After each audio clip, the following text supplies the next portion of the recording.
I am Dave Pyper. This is the silliest thing I saw this week. We are presented by Vuori, makers of the most comfortable clothing in the world. Go to vuoriclothing.com/Harris for 20% off your first purchase, or you can hear more about Vuori at the end of this show. Week 3 is in the books, and the NFL gave us all the goods this past Sunday. Let's start off with some silliness from the fans. Down in Washington, we had this maniac cheering on the Commanders. Unfortunately for him, we watched the Commanders get their doors blown off by the Bills, and I bet that we see a little bit more from this game a little later in the video. We also got a glimpse of this Falcon fan enduring one of the hardest feats anyone can endure, being surrounded by Lions fans. 10 years ago, I moved to Michigan, so I totally know what this guy's going through. Stay strong, brother. I feel your pain. So maybe the silliest fan this week took things to a new level. This guy got so disgusted with the Jets and Zach Wilson, and rightfully so, that he lost his teeth for a second while raging about the Jets' current situation. Having your teeth fall out is one of the most common nightmares a person can have. One of the other most common nightmares a person can have is watching your team lose Aaron Rodgers in the first week and having to suffer through the rest of the season with Zach Wilson. And this guy is living through both. In Baltimore this week, we saw the Colts and Shane Steichen try a little tomfoolery on 4th down, sending in some of the offense while the Ravens special teams was stuck out on the field, and actually got the Ravens to blow a timeout. Now, when coming back from the timeout, the Colts kind of did the same thing, but this time the whole offense came out. And according to the rules, you have to give the defense time to sub players in and out, and that's exactly what Harbaugh did. He must have told Brent Urban here, hey, Brent, just take your time, knowing the Colts would get called for a delay of game. It's a heads-up move by the Ravens and John Harbaugh. You know what? How about a couple silly field goals? I don't know if silly/questionable field goals are going to be a thing on this show, but in Las Vegas Sunday night, Josh McDaniel decided to kick a field goal down 8 with 2:25 left in the fourth quarter. Even Tirico was confused. Oh, they're going to kick the field goal again? They're going to bring out the field goal unit with 2:25 to go. I can see the argument for this field goal, but who are we kidding? I hate this, and it sucks. You got to go for it here, and if you miss, you have the crappy Steelers with crappy Kenny Pickett on like the 5-yard line. Now for a field goal that I kind of loved. Again, we're here in the fourth quarter, and the commies are getting housed by the Bills, and it's 4th and 19, and instead of going for it, Rivera decides he doesn't want to have a shutout and sends out the kicking team. This I actually have a ton of respect for. No one wants to see a big fat 0 when you and your guys go out and you work hard for 60 minutes. At least put some points up on the board. Nice job, Ronnie.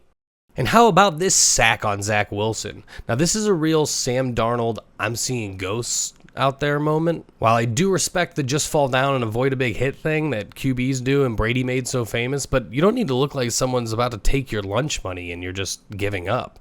I get it. I've done that move before too, but Vance Gallo was not going to take my 35 cents for chocolate milk.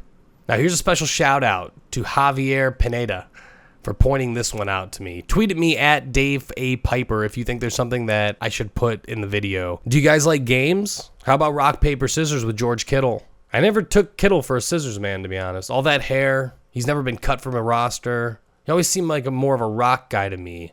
Or maybe that's what he wanted us to think. Maybe he's just good at everything. And how about a few announcer gaffes for some quick chuckles? The first one here is pretty mild. Mike McDonald has apparently done a very nice job. Listen here. You know, when Wink Martindale was here, everybody thought they blitzed too much.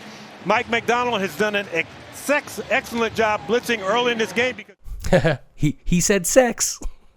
But this flub of the tongue actually made me laugh out loud Sunday night when we got this winner from everyone's favorite announcer, Chris Collingsworth.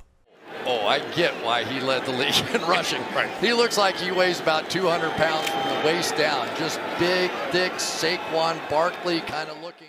200 pounds from the waist down, eh, Chris? And why you got to bring Saquon's piece into this, huh? You want to see something that I've never quite seen? I don't think I've ever seen an offense shifting tight ends to deal with a rusher quite like this. How do you deal with a player like Myles Garrett? This is what you do.